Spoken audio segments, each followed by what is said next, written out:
Ya, mungkin saya buka dulu. Assalamualaikum warahmatullahi wabarakatuh. Selamat siang semuanya.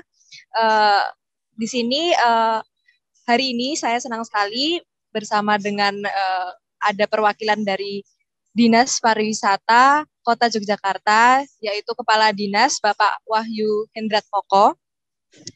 Dan juga di sini saya dibersamai dengan teman-teman saya yaitu Mutia Putri dan juga Juan Areza Bintang, dan saya sendiri Dewi Mulyawati dari bisnis perjalanan wisata UGM. Kali ini mungkin kita akan sedikit berbincang-bincang tentang sinergi dari Dinpar dan juga Dishub Kota Yogyakarta dalam meningkatkan kunjungan wisatawan di Malioboro. Nah, mungkin langsung saja ya Pak ya, seperti yang kita tahu, Malioboro itu kan salah satu ikon dari Yogyakarta sendiri ya Pak ya. Nah itu tentu saja nggak lepas dari kerjasama daripada Dishub dan juga Dinpar untuk menyukseskan kunjungan wisatawan gitu Pak. Nah seperti apa sih Pak? Boleh diceritakan mungkin kerjasama antara Dinpar Kota sendiri dengan Dishub Kota itu Pak? Baik, silahkan monggo Pak Wahyu. Ya. Assalamualaikum warahmatullahi wabarakatuh. Waalaikumsalam warahmatullahi wabarakatuh. Teman-teman dari pariwisata UGM yang saya cintai dan saya banggakan, pertama kali saya salam kenal dari saya, Dinas Pariwisata Kota Yogyakarta, dan pada pagi hari ini akan coba kami sampaikan sinergitas antara Dinas Perhubungan Kota Yogyakarta dan Dinas Pariwisata Kota Yogyakarta dalam menjamin kenyamanan dan kepuasan kunjungan wisatawan di kawasan Malioboro dan sekitarnya. Jadi kami mengadakan kerjasama, teman-teman. Kerjasama ini dikonsep di Dinas Pariwisata. Dikonsep di Dinas Pariwisata itu diberi nama dengan Thalia. Thalia itu saya agak lupa kepanjangannya, tapi tata kelola baru pariwisata Yogyakarta di era pandemi ya Pak ya. Coba Mbak Gadis tolong tanyain Mbak Cesa, panjangan Thalia apa? Jadi Thalia ini adalah sebuah konsep yang dilaksanakan oleh Dinas Pariwisata, kemudian teman-teman dari Dinas Perhubungan juga memiliki konsep yang hampir sama, sehingga kita gabungkan untuk dilaksanakan bersama-sama khusus dalam rangka mengatur kunjungan wisata yang ada di Malioboro. Jadi dilaksanakan di pertengahan 2021 kalau kami nggak salah, 2021 betul Mbak. Pada saat itu pandemi sedang tinggi-tingginya, ada varian Delta pada saat itu yang benar-benar memporak-porandakan aktivitas masyarakat sehari-hari, sehingga mulai banyak adanya pembatasan-pembatasan kegiatan masyarakat, termasuk pariwisata yang sebenarnya pariwisata itu kan adalah ekonomi kerumunan ya. Nggak ada yang namanya pariwisata kok sepi, nggak ada kerumunan, itu nggak ada. Yang namanya pariwisata itu pasti ada kerumunan, ada jumlah orang yang banyak dalam sebuah tempat, itu pariwisata yang berhasil itu seperti itu. Nah, Malioboro juga seperti itu, menjadi salah satu daya tarik unggulan Kota Yogyakarta, di mana wisatawan yang datang ke Kota Yogyakarta itu hampir bisa dipastikan pasti juga akan menyisipkan agenda kunjungan ke Malioboro di salah satu itinerarinya. Jadi mungkin kemana, tapi pasti ada Malioboro-nya. Tapi mungkin misalnya, mohon maaf nih, Pantai Parangtritis belum tentu dikunjungi karena mungkin sudah disubstitusi dengan pantai-pantai yang lain yang ada di Kulon Progo atau yang ada di Gunung Kidul yang berpasir putih, atau mungkin Kaliurang nggak lagi dikunjungi, tapi mungkin disubstitusi dengan Manggiran atau mungkin di Kulon Progo yang mungkin wisatanya juga, wisata Bukit Menernya juga sudah mulai marak. Nah, Malioboro itu enggak. Malioboro itu pasti mau dari level apapun, level tinggi, wisatawan tinggi, menengah maupun sedang, semua pasti akan berkunjung ke Malioboro. Ini menyebabkan jadi Malioboro menjadi pusat keramaian yang kalau seandainya tidak diantisipasi pada saat itu bisa menjadi tempat yang tidak nyaman dan tidak sehat untuk dikunjungi oleh wisatawan. Karena semua orang menumpuk di satu kawasan yang menyebabkan paparan virus corona itu kemungkinan besar bisa terjadi. Nah, coba kita lakukan pengaturan. Nah, teman-teman Dinas Perhubungan, teman-teman Dinas Pariwisata memiliki konsep. Konsepnya itu adalah mencoba mengatur orang yang masuk ke dalam kawasan Malioboro dengan mekanisme-mekanisme tertentu. Sebenarnya tidak hanya dengan Dinas Perhubungan saja kita bersinergi, tapi juga dengan Dinas Kebudayaan. Jadi mungkin perlu teman-teman ketahui, Malioboro itu menjadi tempat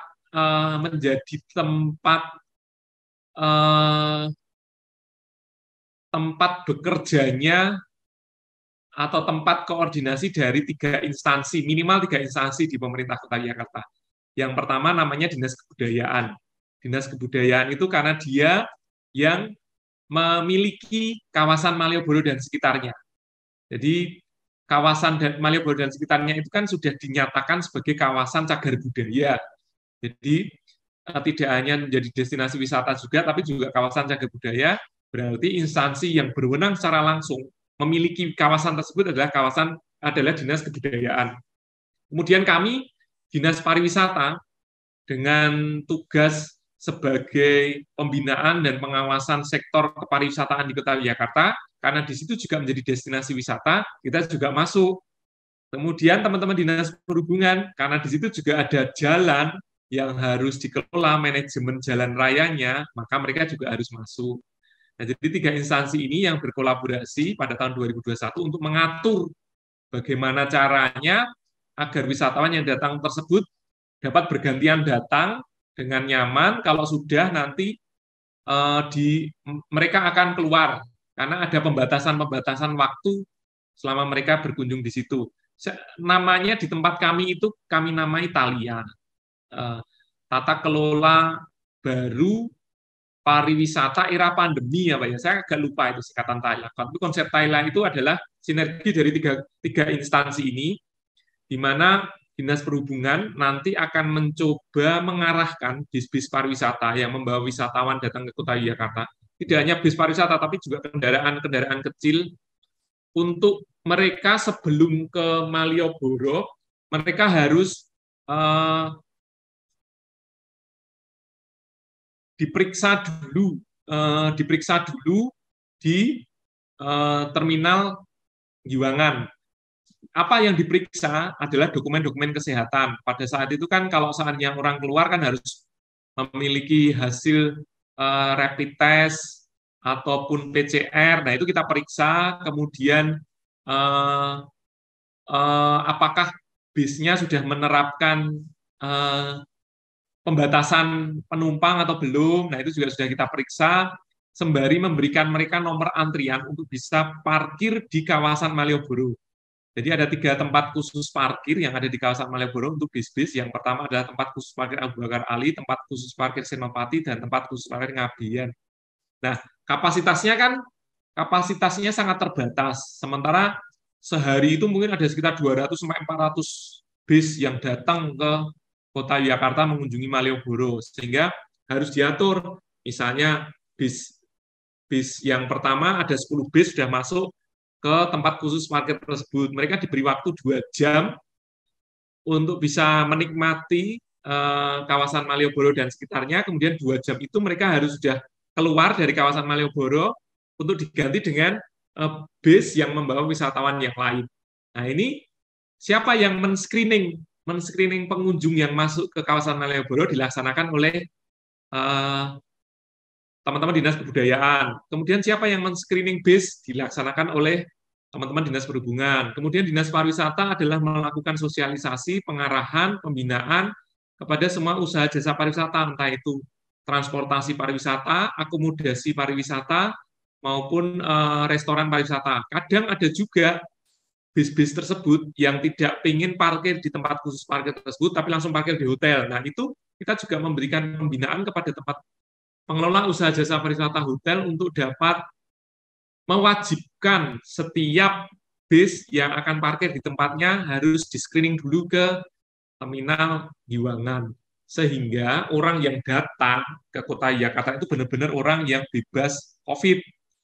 Dan itu akan memberi jaminan kesehatan dan kenyamanan berkunjung teman-teman dari wisatawan dari luar daerah itu selamat di Jogja, karena mereka yakin bahwa selama berkunjung ke Kota Yogyakarta, dia akan tidak terkena paparan virus corona. Nah, hal-hal seperti itu yang dulu pernah kita lakukan bersinergi dengan Dinas Perhubungan dan Dinas Kebudayaan. Mungkin itu sebagai pengantar dari saya. Monggo.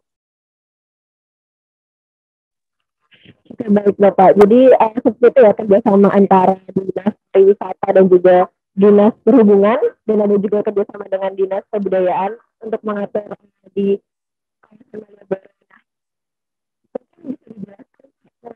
Dari yang dilakukan itu terhadap pariwisata di Malioboro itu bagaimana pengaruhnya gitu setelah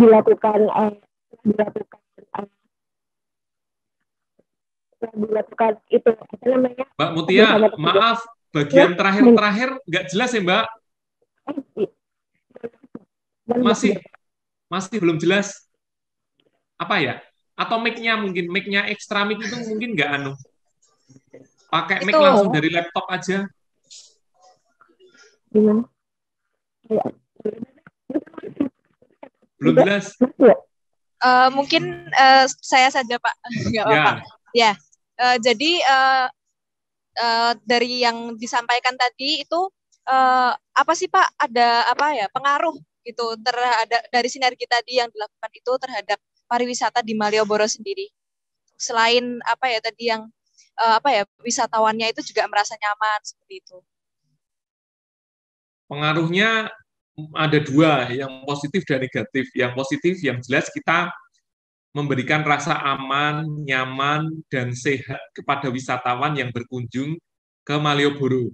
Karena mereka tahu dengan sistematika seperti ini, orang-orang yang mereka temui di sepanjang Malioboro itu sudah terscreening dengan swab antigen pada saat itu ya, swab antigen. Sehingga kepepet nanti mereka mungkin buka masker pada saat makan atau minum, insya Allah nggak apa-apa. Dan rasa aman inilah sebenarnya Mbak yang dibutuhkan oleh setiap wisatawan dari manapun dia berada di seluruh penjuru dunia. Karena mereka itu ngeluarin duit banyak banget, itu nggak mau cari penyakit ya di tempat destinasi wisatanya. Yang dipikir adalah sehat, seneng. Nah, kita dari home masternya, tuan rumahnya harus bisa memberikan jaminan itu. Caranya harus membuat mekanisme agar yang datang ke Kota Yogyakarta itu adalah orang-orang yang sehat, sehingga kita minimalisir kemungkinan terjadinya paparan virus corona. Transmisi lokal itu insya Allah nggak ada, walaupun tetap mungkin pada saat itu tetap ada angka kasus positif di Kota Yogyakarta, tetapi kalau seandainya tidak diimbangi dengan mekanisme seperti itu, mungkin akan melonjak lagi, Mbak. Dan itu yang tidak kita harapkan, karena bagaimanapun juga Kota Yogyakarta itu teramat sangat berharap dan bergantung dari kunjungan wisatawan. Pemerintah Kota Yogyakarta itu menyelenggarakan layanan publiknya dan penyelenggaraan pemerintahan kota itu pakai duit yang berasal dari wisatawan tersebut. Kalau seandainya kita nggak ada pemasukan itu, ya kita nggak bisa beraktivitas, artinya tidak bisa melakukan kegiatan pemerintahan sehari-hari, dan tidak bisa memberikan layanan publik kepada masyarakat Kota Yogyakarta. Dan itu harus benar-benar kita jaga. Kemudian positifnya memang pada saat itu, angka positif COVID kita itu relatif tidak tinggi. Tidak tinggi.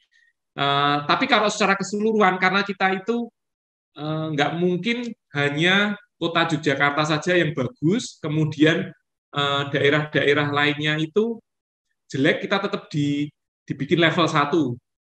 Karena kita satu area yang sama, sehingga karena kabupaten-kabupaten lain cukup tinggi angka positifnya, sehingga menyebabkan level kita menjadi harus ikut-ikutan level mereka. Mereka level 2, kita jadi ikutan level 2, padahal kita sebenarnya level 1 aja bisa. Kemudian mereka level 3, kita nggak bisa level 1, kita tetap ikut-ikutan level 3. Seperti itu, karena kita satu zona. Tapi impresi yang didapat oleh setiap wisatawan yang datang ke Kota Jakarta dengan penerapan mekanisme seperti ini, mereka banyak yang kita tanyain, kita survei, kita riset, mereka itu senang karena dengan seperti ini kegiatan kepariwisataannya mereka selama di Jogja terlindungi dengan mekanisme seperti ini. Tapi negatifnya teman-teman, negatifnya itu banyak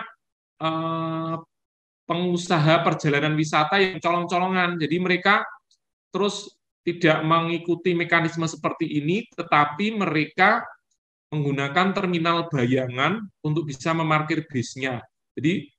Jadi dia membebaskan dari peserta turnya itu dengan kewajiban PCR, antigen dan sebagainya. Tetapi akibatnya yaitu mereka tidak bisa masuk ke Malioboro secara orangnya ya. Sudah bisnya parkir di terminal bayangan karena tidak memenuhi mekanisme, kemudian orangnya yang sudah naik kendaraan online ke Malioboro itu juga tidak masuk karena pada saat mereka di screening mereka tidak ada antigennya. Jadi seperti itu. Tapi lambat laun mekanisme ini terus bisa dijalankan oleh para penyelenggara perjalanan wisata ke Kota Jakarta. Sekarang ini memang kita sudah tidak lagi karena memang sekarang sudah mulai longgar ya di mana-mana ya, dan alhamdulillah angka COVID-nya sudah relatif rendah dan relatif terkendali untuk Kota Jakarta. Mungkin demikian, Mbak. Oh iya Pak, jadi tadi berarti kalau untuk pengaruh dari sinerginya itu salah satunya respon wisatawannya yang sangat merasa terlindungi gitu ya Pak ya. Lalu mungkin ada nggak ya Pak hambatan yang dihadapi oleh Dinas Pariwisata sendiri saat pengembangan kawasan Malioboro ini, khususnya setelah pandemi gitu Pak, dalam meningkatkan wisatawan? Setelah pandemi, secara khusus tidak ada, karena sekarang ini situasi dan kondisi relatif lebih bebas daripada beberapa waktu yang lalu. Nah, kita sekarang dengan suasana Malioboro yang sudah baru ini, di mana teman-teman PKL sekarang dikondisikan untuk mengumpul di 2 titik, Teras Malioboro 1 dan Teras Malioboro 2, sehingga pedestrian yang ada di Malioboro ini akan coba kita rubah menjadi zona event wisata.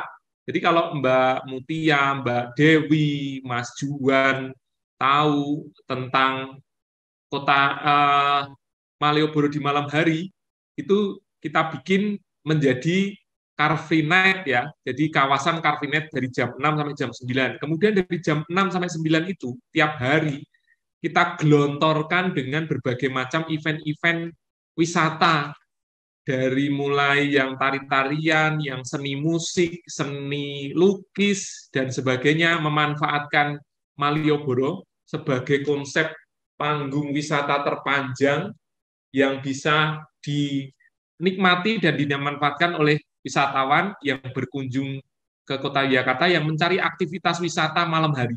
Nah, itu silakan datang ke Malioboro karena di sana eksotisme akan kita dapat dengan suasana yang bebas, kendaraan bermotor, jalan-jalannya enak.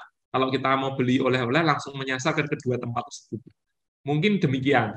Jadi kita rubah Malioboro menjadi panggung wisata, panggung seni dan wisata terpanjang itu setiap harinya.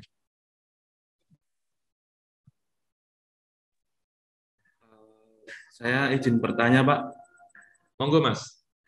Ya, bagaimana harapan untuk sinergi yang akan dilakukan ke depannya dan kesan dan pesan yang ingin disampaikan ada, Pak, mungkin? Baik, sinerginya sudah dilaksanakan dengan cukup bagus antara kami dari Dinas Pariwisata selaku pembina kepariwisataan, kemudian Dinas Kebudayaan selaku pembina kebudayaan dan selaku pemilik kawasan Cagar Budaya Malioboro, kemudian teman-teman dari Dinas Perhubungan selaku penanggung jawab kelancaran arus lalu lintas di Kota Yogyakarta sudah cukup bagus. Hanya semoga saja tidak terjadi pandemi lagi sehingga kita tidak perlu harus kembali ke mekanisme dulu untuk pengaturan-pengaturan dan pembatasan-pembatasan aktivitas pariwisata di Kota Yogyakarta. Mungkin itu, Mas Dian. Tadi yang dari Mbak Mutia tadi, pertanyaannya apa ya? Belum, mic-nya masih rusak. Tadi ya sudah saya sampaikan Pak Wahyu. Oh ya. Ya, mungkin itu tadi pertanyaan dari Mas Juan itu pertanyaan penutup untuk kita hari ini Pak. Terima kasih banyak Pak Wahyu telah meluangkan waktu untuk wawancara dengan kami. Maaf sekali karena mengganggu waktu Bapak. Mungkin setelah ini kami mau minta waktu sebentar untuk dokumentasi. Mungkin Juan atau Mutia bisa dibantu. Oke. Bentar.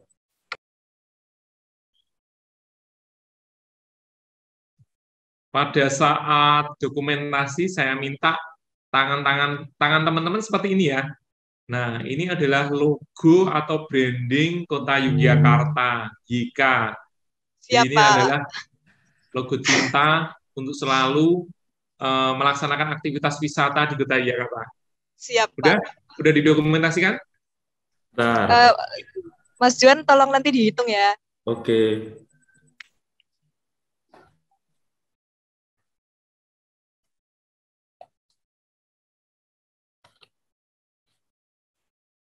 Tuh, 2, 3.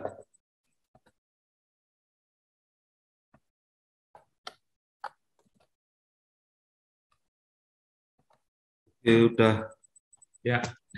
Makasih teman-teman, sampai ketemu lagi. Besok kalau ada yang mau diklarifikasi, dikomunikasikan, silahkan ya, mungkin Mbak Gadis ya. Makasih selalu memberikan informasi yang positif tentang pariwisata Kota Yogyakarta, sehingga semakin banyak wisatawan yang akan berkunjung di Kota Pariwisata Yogyakarta. Ayo, wisata terus ke Kota Yogyakarta, Yogyakarta istimewa yang ngangeni. Assalamualaikum warahmatullahi wabarakatuh. Terima kasih Bapak. Terima kasih Bapak.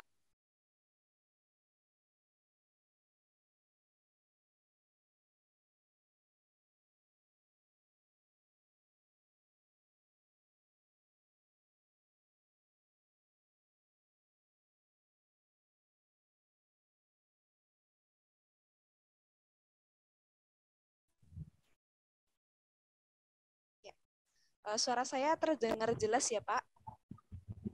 Iya, Mbak. Bisa saya dengar ya. Kalau begitu langsung saja saya buka diskusi malam ini. Assalamualaikum warahmatullahi wabarakatuh. Waalaikumsalam warahmatullahi wabarakatuh. Bapak Heri Purwanto selaku Kabid dari Angkutan Jalan dan juga bimbingan keselamatan, betul nggak Pak? Iya. Lalu selanjutnya mungkin karena sesi pada malam ini itu akan membicarakan tentang sinergi daripada Dispar dan juga Dishub Kota Yogyakarta mengenai bagaimana meningkatkan wisatawan di Malioboro sendiri. Mungkin langsung saja Mbak Mutia bisa dibuka untuk pertanyaannya. Baik Bapak, selamat malam. Perkenalkan saya Mutia Putri. Di sini saya akan bertanya Bapak tentang bagaimana sih kerjasama antara Dinas Pariwisata dan juga Dishub dalam rangka untuk menarik wisatawan khususnya di Malioboro tersebut Bapak. Baik Mbak, ini pesertanya berapa orang ya? 4 orang? Iya Pak, jadi ini di kelompok kami itu ada saya, Dewi, dan juga Mutia, dan juga Mas Juan. Nanti untuk recordnya ini nanti akan kami tayangkan ke YouTube, begitu Pak. Oh gitu, baik Mbak dan Mas kalian. Jadi memang Dinas Perhubungan dan Dinas Pariwisata, mungkin biar mudahnya saya singkat Dishub dan Dispar gitu ya. Sebagai bagian dari pemerintah kota, memang kita selalu kerjasama. Mungkin kalau dalam konteks ini terkait dengan wisata di Jogja. Jadi kan memang kita tahu bahwa Jogja ini kota dengan banyak predikat, salah satunya adalah sebagai kota wisata, dan memang andalan PAD kita, kota Jogja ini memang dari sektor pariwisata. Artinya memang dalam hal ini semua OPD memang punya kepentingan untuk mensupport agar wisata di Jogja itu tumbuh berkembang. Dalam kaitan itu, kami dari sektor transportasi, Dinas Perhubungan, memang mempunyai program-program yang sinergi dan muaranya juga memang mendukung terkait dengan upaya-upaya untuk memperlancar aktivitas wisata. Karena memang wisata itu kan salah satu kuncinya memang mobilitas ya Mbak ya, mobilitas itu. Nah, sebagai contoh beberapa program seperti kita ketahui di kawasan Malioboro itu, ini kalau Mbak dan Mas melihat sekarang di Malioboro itu sejak tahun 2019 itu sudah berbeda, sudah berubah menjadi area semi pedestrian yang didukung dengan sistem manajemen lalu lintas giratori. Jadi kita tahu memang kawasan Malioboro ini menjadi magnet utama di kota Jogja yang hampir semua wisatawan di Jogja itu belum merasa berkunjung ke Jogja kalau belum mampir di Malioboro. Nah, memang karena sangat tingginya minat untuk masuk ke Malioboro, apalagi jumlah kendaraannya juga yang masuk juga semakin banyak, juga terkait dengan juga untuk meningkatkan daya tarik wisata di Malioboro. Makanya kita buat Malioboro menjadi pedestrian Malioboro, dan dengan didukung sistem lalu lintas giratori yang kalau Mbak tahu sekarang sistem satu arah yang melingkari kawasan Malioboro. Jadi dari mulai Jalan Suryotomo, Jalan Mataram, Jalan Abu Bakar Ali, Jalan Pasar Kembang, berputar di Jalan Suprapto gitu. Dan Malioboro ditutup dari mulai jam 18 sampai jam 21.00. Nah, itu salah satu contoh bentuk upaya-upaya sinergitas antara Dinas Perhubungan dengan Dinas Pariwisata. Itu contoh satu. Yang kedua, di era pandemi kemarin, di mana saat itu memang perjalanan itu ada kontrol yang cukup ketat dalam rangka untuk mencegah perkembangan COVID-19, itu kita membuat program One Gate System. One Gate System itu jadi kita mengarahkan semua bis yang masuk wisata ke Jogja itu kita buat masuk sistem satu pintu lewat terminal Giwangan.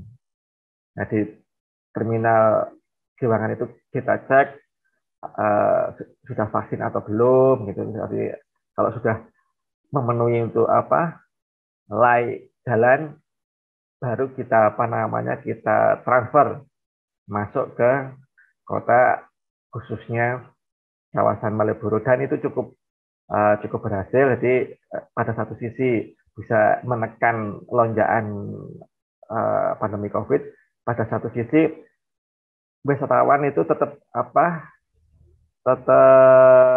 mengalir masuk ke Jogja ini.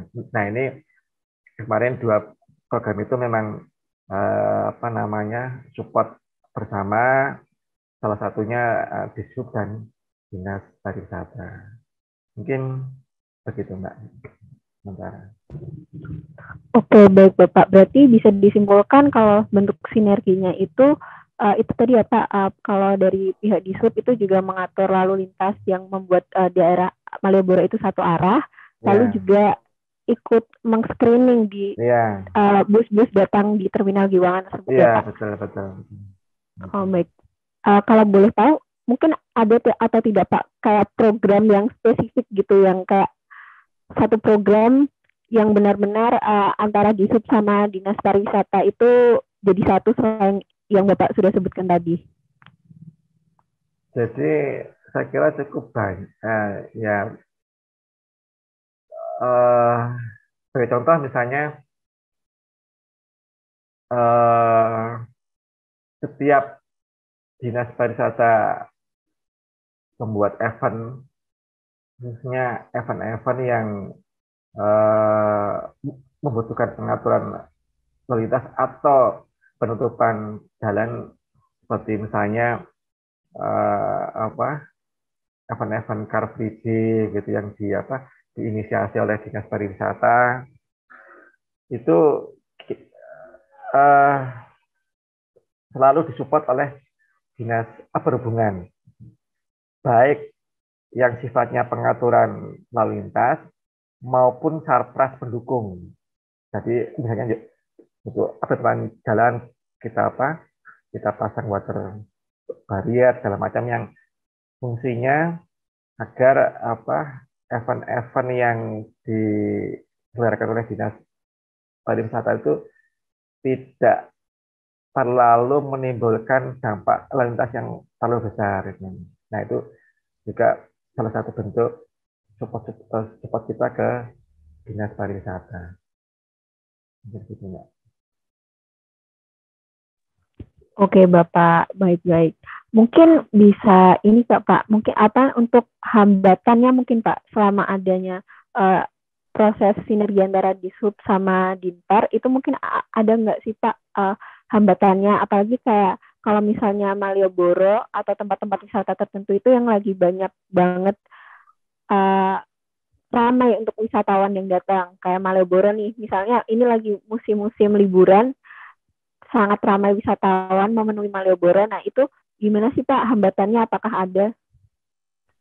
Jadi hambatan-hambatannya itu sebenarnya, kalau hambatan yang sifatnya mengganggu hubungan itu tidak ada, tapi mungkin hambatan-hambatan yang contohnya seperti ini. Yang pertama, Jogja itu kecil gitu, apalagi di kawasan Malioboro.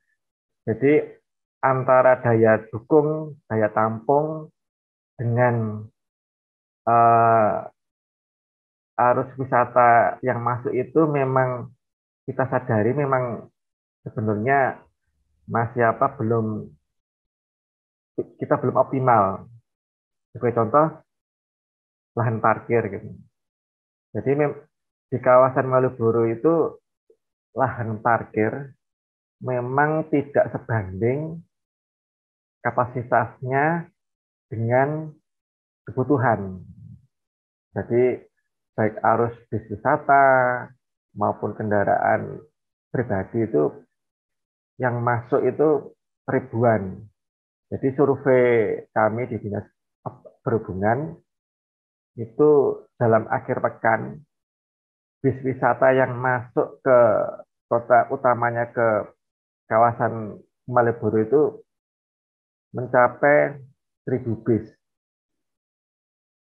Padahal di sekitar kawasan Malioboro itu hanya ada 3 tempat khusus parkir untuk bis, jadi TKP Ngabean, TKP Senopati, dan TKP Aban. Nah, padahal ketiga TKP itu kapasitas maksimalnya itu hanya di angka 200-an, malah tidak sampai itu.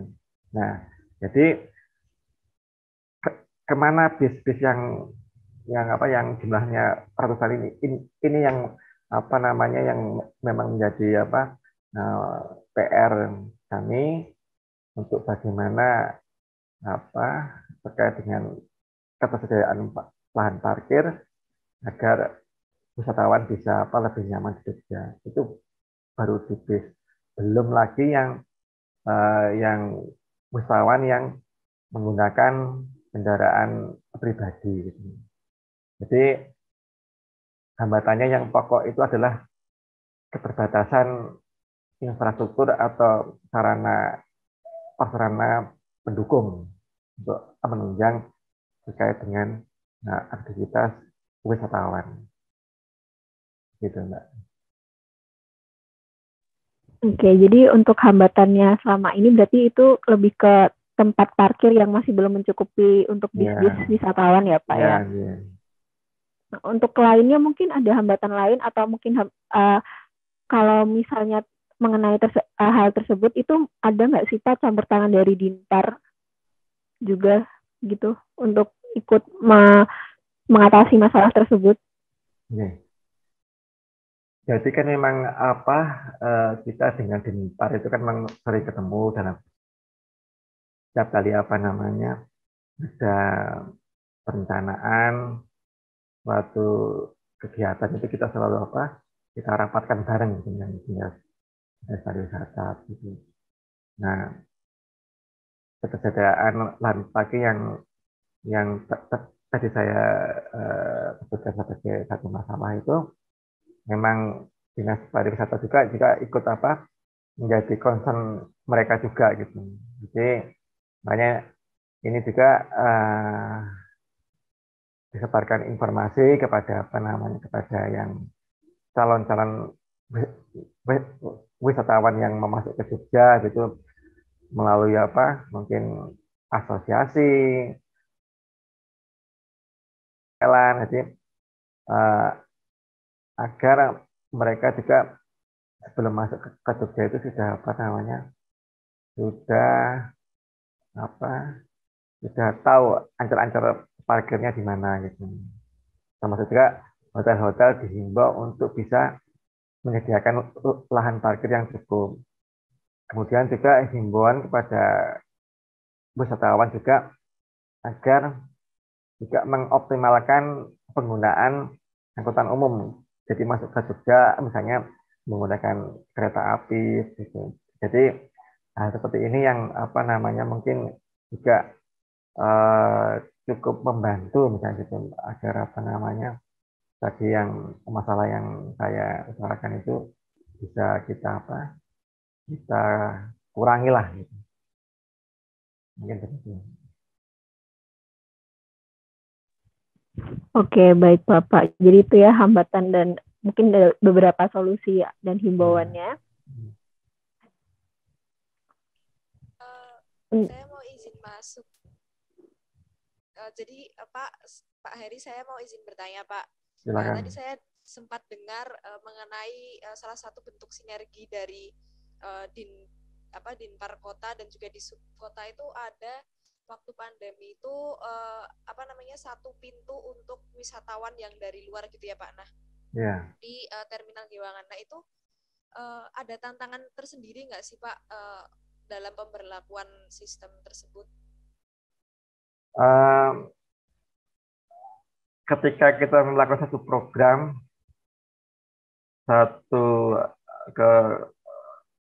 kegiatan itu pasti akan selalu ada tantangannya. Gitu. Lalu ada tantangannya dan itu memang justru menjadi pemicu kita untuk bagaimana mengelola tantangan itu. Jadi karena ini memang suatu program yang baru yang sebelumnya belum pernah ada. Jadi ya memang pada awal-awal memang cukup banyak tantangan dan kendala, tapi alhamdulillah dengan kerjasama yang baik dengan berbagai pihak, akhirnya program itu bisa berjalan untuk One Kitchen. Salah satu contoh kendala, jadi memang yang pertama memang komunikasi. Jadi kan memang kita banyak sekali melibatkan eh, sektor, stakeholder. Jadi sebagai contoh misalnya kan eh, wisatawan kan inginnya kan cepat, cepat. Jadi kan tidak ingin ada tundaan gitu ya. Nah, kalau misalnya harus mampir di terminal dulu, kemudian masuk ke harus diperiksa, kemudian baru masuk ke dalam kota atau ke kawasan Malioboro, ini membutuhkan waktu waktu yang mungkin eh, cukup lama gitu. Kalau dibandingkan misalnya dengan perjalanan biasanya gitu. Nah, ini yang memang perlu komunikasi yang baik, tapi alhamdulillah kita dibantu oleh Dinas Pariwisata, kita dipertemukan dengan berbagai stakeholder di dunia pariwisata seperti pihak RI, kemudian dari ada organisasi yang menghimpun guide-guide itu, namanya saya lupa itu. Kemudian HPI ya Pak? HPI, betul, HPI. Kemudian juga dari Organda segala macam itu. Jadi kita ketemu semua gitu, akhirnya terus dengan kita jelaskan tentang maksud tujuan program One System ini, kemudian manfaatnya, itu akhirnya mereka bisa bisa memahami dan bisa mengikuti program ini. Itu yang tantangan yang pertama. Yang tantangan kedua, kan untuk program ini kan memang butuh, kan memang ini untuk 24 jam memang, 24 jam itu. Nah, sementara SDM di situ juga kan sangat terbatas gitu. Jadi kan kalau harus berjaga setiap hari, harus mengecek setiap hari bis-bis yang masuk, mereka tentang vaksin, selama 24 jam, adalah yang bis yang masuk itu ratusan bis gitu. Itu kan memang energi kita dan SDM kita sebenarnya tidak mencukupi gitu. Tapi dengan dukungan dari berbagai pihak, jadi ada support dari Dinas Kesehatan, dari Satpol PP, dari kepolisian, termasuk juga dari Dinas Pariwisata, kita bergantian bareng-bareng melaksanakan tugas itu, akhirnya program margin system itu bisa kita laksanakan dengan cukup baik.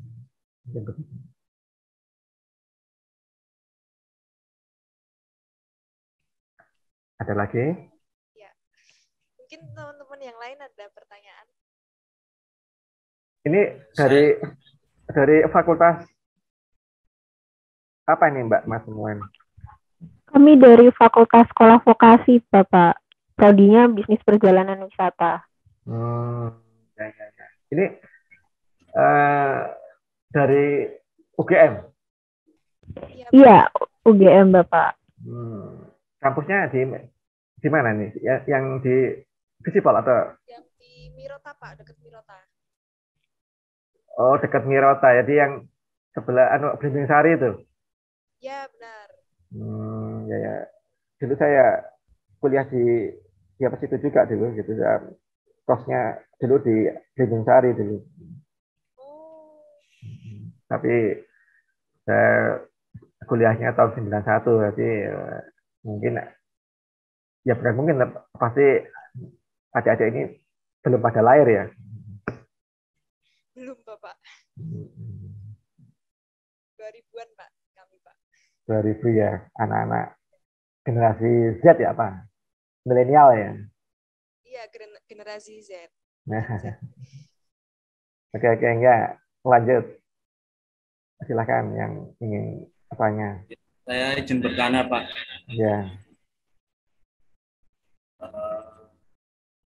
bagaimana harapan untuk sinergi yang akan dilakukan ke depannya bersama Dinas Pariwisata. Oke. Jadi kalau harapan kita memang apa namanya, sinergi yang sudah baik ini bisa ditingkatkan lebih baik lagi, lebih baik lagi, lebih baik lagi.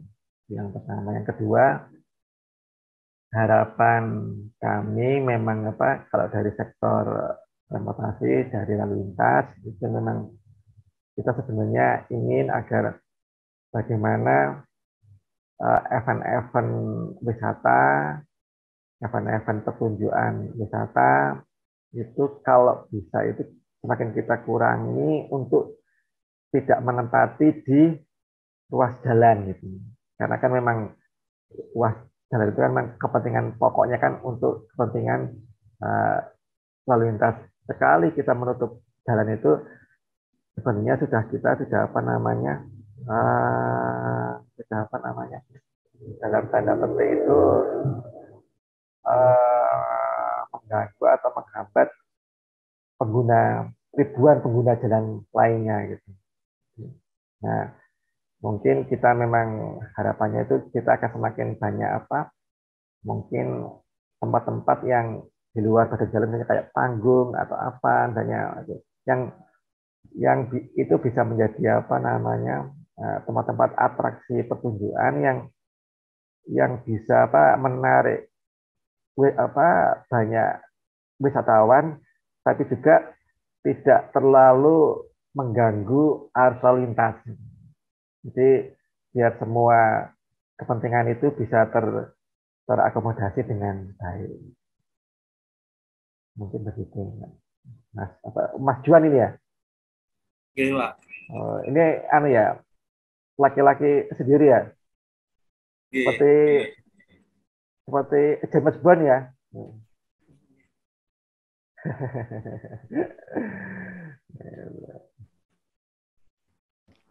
Terus ini Pak, pertanyaan terakhir, pesan dan kesan yang ingin disampaikan ada? Karena pesan dan kesan kepada siapa atau terkait dengan apa? Pesan dan kesan selama bekerja sama dengan Dinas Pariwisata, Pak. Saya kira yang pertama kesan ya, kalau kesan itu kan impresi ya. Kira kalau kesan ya, alhamdulillah nanti sampai saat ini tuh nyaman-nyaman saja gitu, nyaman dengan kerjasama dengan Dispar, apalagi teman-teman Dispar itu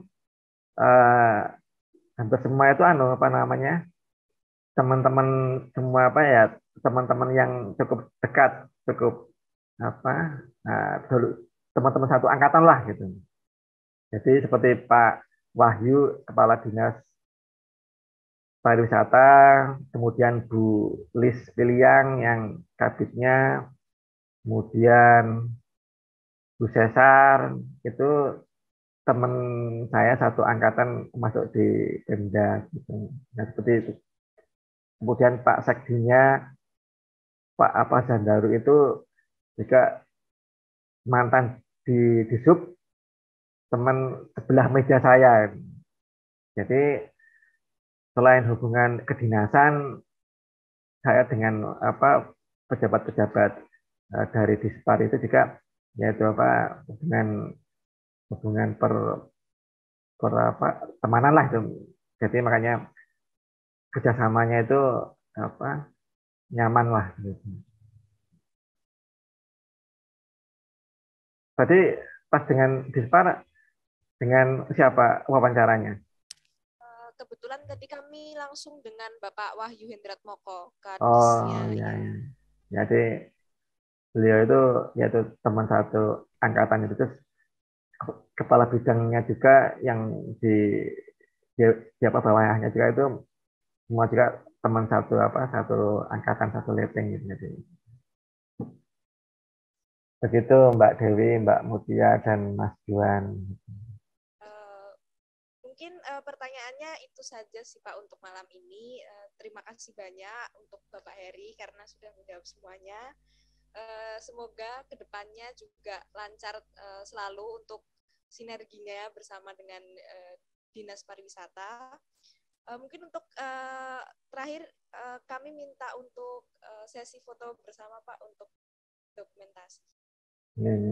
Ini saya agak gelap ya, soalnya memang saya belakangi lampu ini. Nggak apa-apa Pak.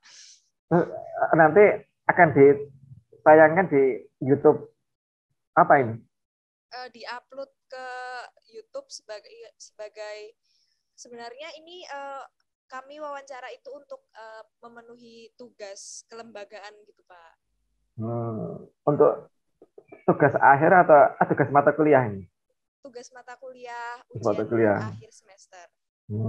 Mata kuliah kelembagaan. Ya. Ya, mungkin ada yang bisa membantu untuk share screen. Atau mungkin saya aja ini yang screenshot sebentar ya.